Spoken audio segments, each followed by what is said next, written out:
En fait, j'ai ma boîte de production, donc je gère des équipes de production Black, fait par les Noirs, pour les Noirs. En fait, je suis venue voir les différentes entreprises et aussi passer un bon temps de qualité avec ma nièce. Je suis venue voir exploser la femme noire et d'autres femmes aussi. Je suis venue aussi pour voir de nouvelles opportunités. Donc maintenant, on compte de plus en plus de sources de financement et d'accompagnement également pour les entrepreneurs issus de la diversité. Donc je peux nommer par exemple... Bienvenue sur Réussir à l'étranger, la chaîne des immigrants ambitieux. Aujourd'hui, je vous emmène au Salon international de la femme noire à Montréal. On va tenter d'interviewer différents profils d'entrepreneurs, donc des femmes entrepreneurs issues de la diversité. On va essayer de comprendre leurs challenges ainsi que les solutions qui s'offrent à elles pour réussir au Canada.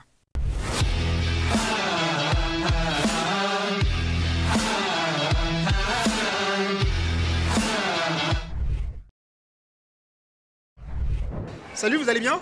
Oui, oui, très bien. Alors, la question, Qu'est-ce que vous faites au Canada d'abord? Ben, en fait, en tant que Comme entrepreneur, travail.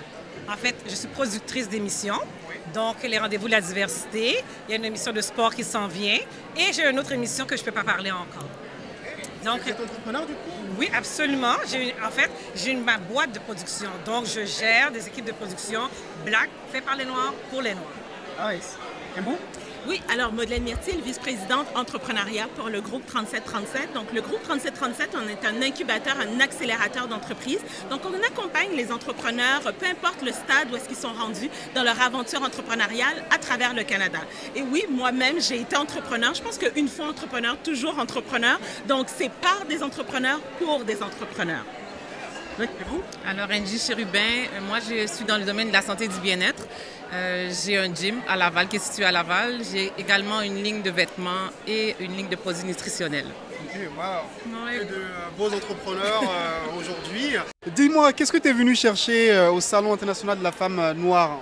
En fait, je suis venue voir les différentes entreprises et aussi passer un bon temps de qualité avec ma nièce pour la faire découvrir les entrepreneurs de la communauté. Est-ce que justement tu as trouvé des choses intéressantes peut-être pour ta nièce pendant ton séjour ici? Oui, il y avait vraiment beaucoup de choses intéressantes allant de la coiffure, des produits pour cheveux, de maquillage. Puis pour ma nièce, on a trouvé comme une belle casquette, je vais vous montrer, de la marque Elinja, comme voici.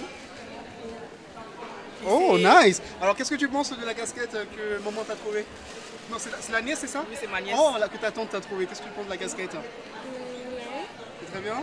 Ok. Qu'est-ce que tu penses justement du salon de la femme noire? Je trouve que c'est un bon concept, c'est une bonne initiative. Ouais, ok, super. Qu'est-ce que tu fais de beau comme travail au Canada?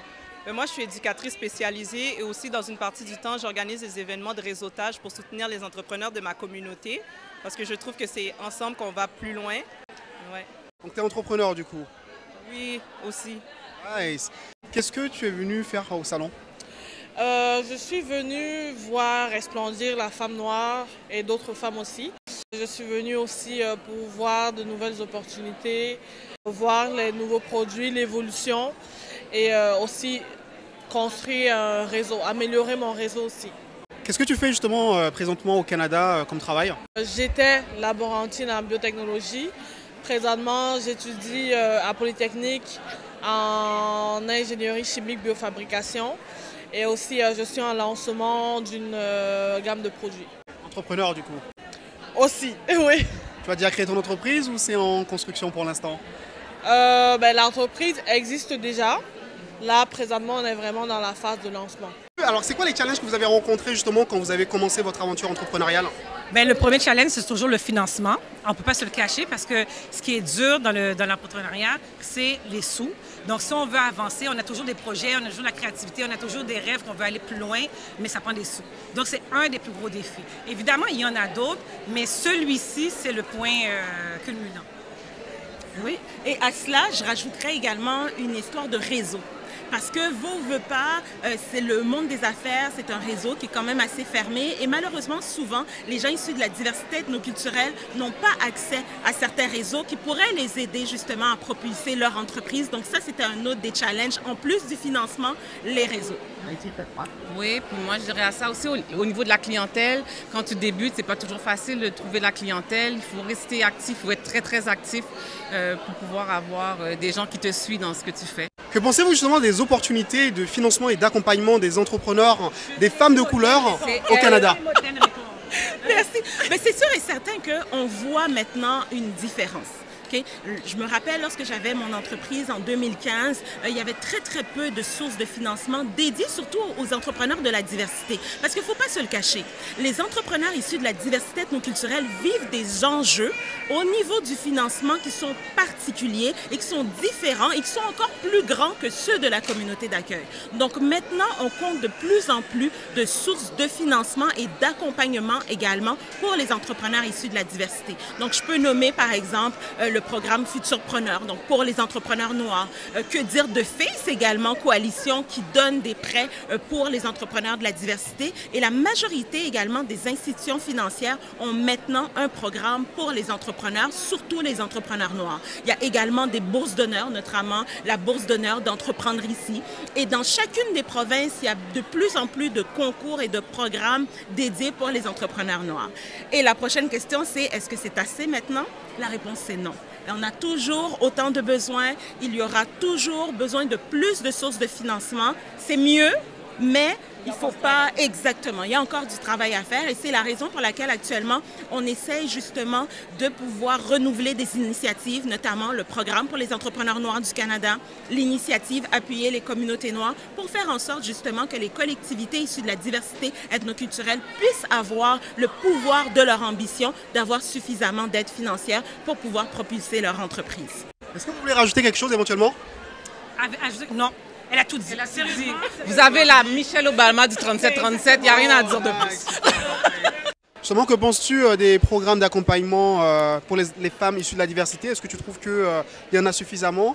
Ben, je trouve qu'il y en a quand même beaucoup. Puis au niveau du financement, je vois qu'il y a beaucoup de concours aussi, mais je pense qu'il pourrait en avoir davantage. Puis pour les programmes de mentorat aussi, qu'on puisse aller encore plus loin parce qu'avec la nouvelle technologie, il y a beaucoup à apporter. Puis surtout pour les femmes de la diversité, il y a beaucoup de programmes aussi. Et en ce qui concerne les financements, est-ce que tu trouves qu'il y en a assez? Est-ce que c'est facilement accessible? Ben, je dirais qu'aujourd'hui, il y a davantage plus de possibilités, puis que oui, c'est plus accessible. Puis pour les femmes de la diversité, ça monte en flèche. Est-ce que tu souhaites être entrepreneur plus tard? Je sais pas. Comme t'attends? Tu sais pas trop encore? Ok, bon, t'as encore le temps. Il y a un conseil que je voudrais vous dire pour les entrepreneurs, prenez votre temps, c'est pas une course, vraiment faites chaque step à la fois, puis vous allez y arriver. Est-ce que justement tu trouves qu'au Canada, il y a suffisamment de programmes pour accompagner les entrepreneurs de la diversité? Jusque-là, je trouve qu'il y a plusieurs programmes quand même assez intéressants. C'est sûr que ça peut être encore amélioré, un peu plus accessible aussi. Présentement, quand même, on est bon, même s'il y aura toujours place à amélioration pour avoir plus d'opportunités et plus de chances aussi de notre côté. Que penses-tu des opportunités de financement au Canada? Je trouve ça très intéressant, même si encore là, il y a place à amélioration aussi. Est-ce que tu as eu un peu le temps de faire le tour du salon? Est-ce que tu as trouvé des programmes qui peuvent éventuellement être bénéfiques pour ton entreprise? Oui, j'ai trouvé le fonds de l'entrepreneuriat noir. J'ai discuté aussi avec les personnes de la BDC hier. Mais je dirais que pour cette édition, celui que j'ai trouvé le plus intéressant, c'était vraiment le fonds des entrepreneurs noirs. Un mot pour la fin, éventuellement pour les gens qui souhaiteraient se lancer dans l'entrepreneuriat un peu comme toi? Consistance, engagement, travail énormément sur soi aussi parce que des fois, je pense que nous-mêmes, nous sommes nos propres barrières ou nos propres défis. Donc moi, ce qui m'a vraiment aidé, ce qui m'aide maintenant, c'est que je travaille énormément sur moi-même, sur le fait de pouvoir dépasser ses limites. Et c'est la consistance, c'est le réseautage aussi.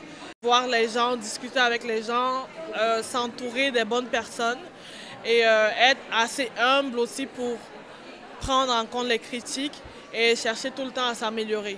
Alors quel conseil donnerez-vous justement aux entrepreneurs qui se lancent au Canada pour justement réussir à trouver les premiers clients et passer l'étape des 3-5 ans on dit que la plupart des entrepreneurs ne passent pas 5 ans. Quel conseil vous donnerez à ces entrepreneurs-là justement qui démarrent? Mais moi, avant tout, le premier conseil, surtout pour les femmes entrepreneurs, parce que là, on est dans le cadre du Salon international de la femme noire, souvent, les femmes procrastinent. Elles essayent d'avoir quelque chose de parfait. Moi, je vais utiliser le slogan de Nike, Just Do It. À un moment donné, c'est pas parfait, mais on sort, on saute, exactement, on fait le saut de l'ange, puis ensuite, on va pouvoir arranger le tout. Mais il faut sauter, il faut se lancer, il faut avoir confiance en nous. Le slogan d'ici, c'est « Ose ». Donc, il faut, oui, oser pour pouvoir justement là, réussir en affaires. Et il y a tout un réseau, il y a tout un écosystème qui est présent, notamment le groupe 3737, pour pouvoir accompagner et soutenir le développement. Super. Vous voulez rajouter quelque chose? Non, moi, elle a vraiment... Judy. Oh là là. Le groupe 3737 nous supporte présentement.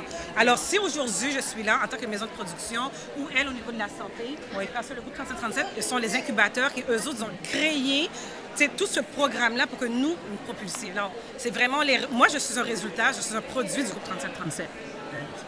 Donc, groupe 3737, retenez bien ça. Effectivement, il faut oser, de ce que j'entends. C'est la première fois d'ailleurs que j'essaye ce genre de format micro-salon là. Donc j'espère que vous avez aimé ce format. N'oubliez pas de vous abonner à la chaîne, de partager la vidéo massivement. Je compte sur vous. Sur ce, on se dit à la prochaine. Allez, ciao ciao.